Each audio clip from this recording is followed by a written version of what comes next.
हिंदू पंचांग के सभी महीनों का अपना विशेष महत्व है, जिनमें से एक है सावन का महीना। सावन का महीना भगवान शिव को अति प्रिय है। कहते हैं जो भी मनुष्य सावन के सोमवार व्रत रखकर भगवान शिव की उपासना करता है, भगवान शिव उसकी हर इच्छा पूरी करते हैं।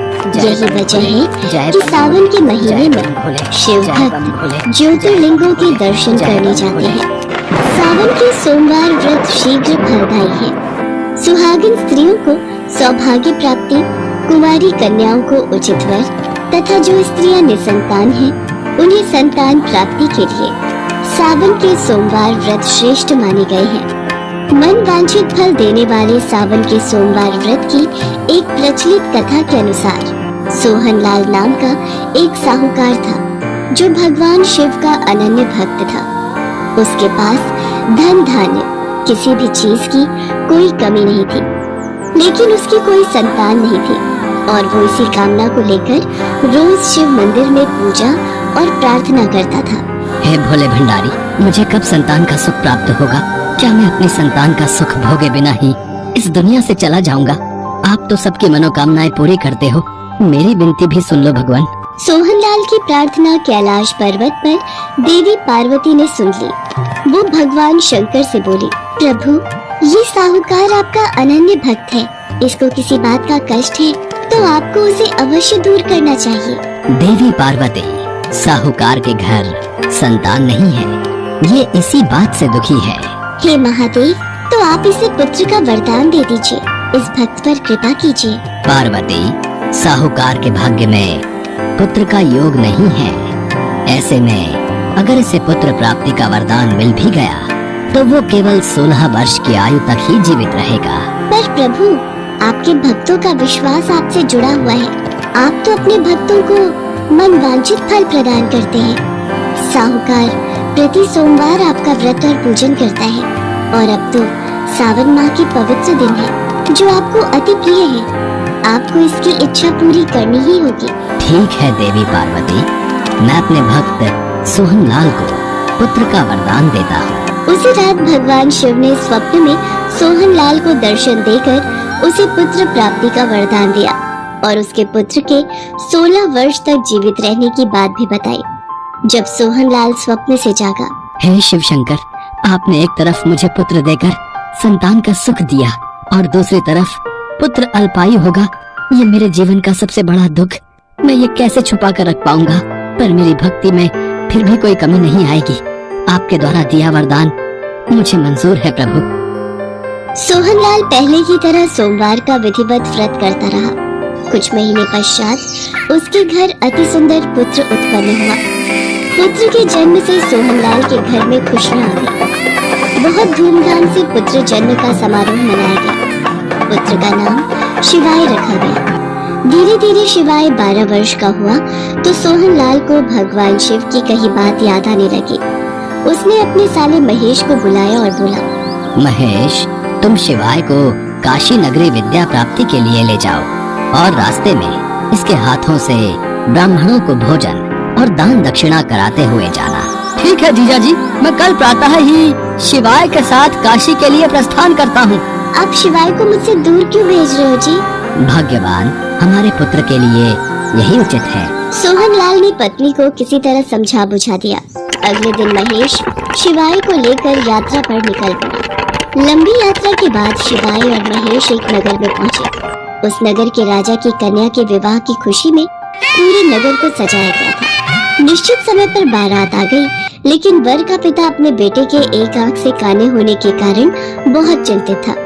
उसे इस बात का भय सता रहा था कि राजा को इस बात का पता चलने पर कहीं वो विवाह से इनकार न कर दे, इससे उसकी बदनामी होगी। उसकी नजर शिवाय पर गई। ये लड़का मेरे पुत्र की उम्र का है और इस नगरी में नया है, कोई इसे नहीं जानता।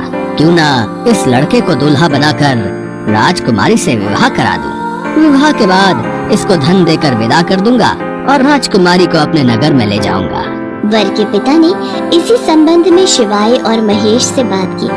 महेश ने धन मिलने के लालच में वर के पिता की बात स्वीकार कर ली और शिवाय को दूल्हे के वस्त्र पहनाकर राजकुमारी से विवाह करा दिया।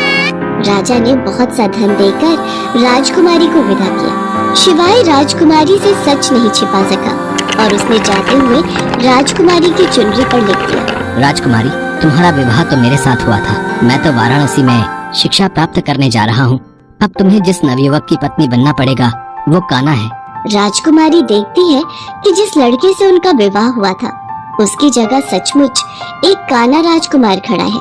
पिताजी महाराज, मैं इस लड़के के साथ विदा होकर नहीं जाऊंगी।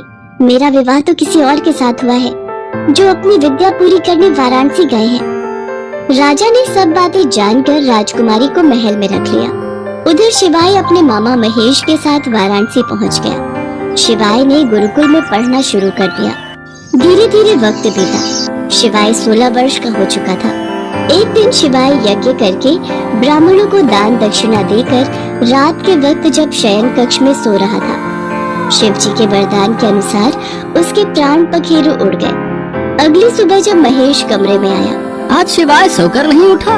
रोजाना तो जल्दी उठ जाता है। शिवाय बेटा उठ। अरे तू उठ क्यों नहीं रहा?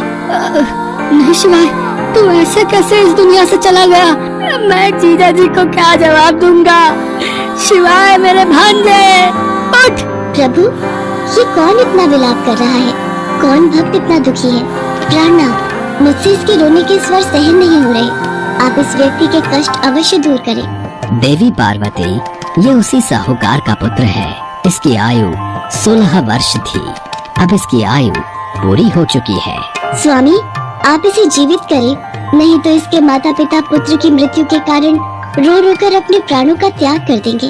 आपके परम भक्त साहूकार को उसके वर्षों के सोमवार की पूजा का आप ये फल देंगे? नहीं प्रभु, इस बालक को जीवन दान दीजिए। अपनी पूजा करने वाले साहूकार भक्त की पूजा को सफल कीजिए प्रभु। आपकी पूजा तो विधि के विधान को भी सही दिशा देती है। आप अपने भक्तों के सारे कष्ट दूर करते हैं प्रभु। तुम ठीक कह रही हो देवी पार्वती। आज अपनी पूजा करने वाले परम भक्त के लिए मुझे ये विधि का विधान बदलना होगा।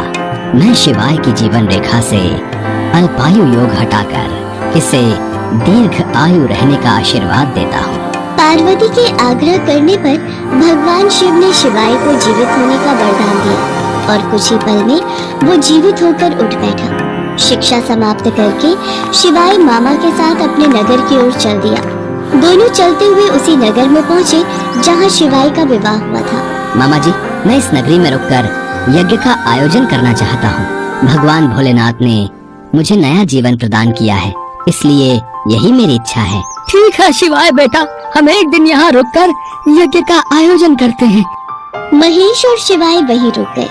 शिवाय को देखकर राजकुमारी बहुत प्रसन्न हुई। महेश और शिवाय को कुछ दिन महल में रहने का अनुरोध करके राजा ने बहुत सा धन वस्त्र आदि देकर राजकुमारी को शिवाय के साथ विदा किया। उधर सोहनलाल अपनी पत्नी को सच बता चुका था। वे दोनों सोच चुके थे कि यदि शिवाय सकुशल नहीं लौटा तो वे दोनों भगवान शंकर के सामने अपने प्राण त्याग देंगे। पर समय पर एक सेवक ने आकर उन्हें शिवाय के लौटने की खुशखबरी दे दी। सोहनलाल और उसकी पत्नी ने अपने पुत्र और पुत्र वधू का स्वागत किया। उसी रात सोहनलाल के स्वप्न में भगवान शंकर ने दर्शन दिए। सोहनलाल, तुम मेरे प्रिय भक्त हो। मैंने तुम्हारे द्वारा किए गए सावन के सोमवार व्रत और पूजा से प्रसन्न होकर तुम्हारे पुत्र को लंबी आयु प्रदान की है। तुम्हारी पूजा और भक्ति से मैं बहुत प्रसन्न हूँ। मेरा आशीर्वाद सदैव तुम्हारे परिवार पर बना रहेगा। ये कहकर भगवान शंकर अंतर्ध्यान हो गए। भगवान शंकर की भक्ति करते हुए सोहनलाल को मोक्ष प्राप्त हुआ। इसी प्रकार जो कोई भी सावन सोमवार का व्रत धारण करता है अथवा इस कथा को पढ़ता या सुनता है, उसके दुख दूर होकर उसकी समस्त मनोकामनाएं पूर्ण होती हैं।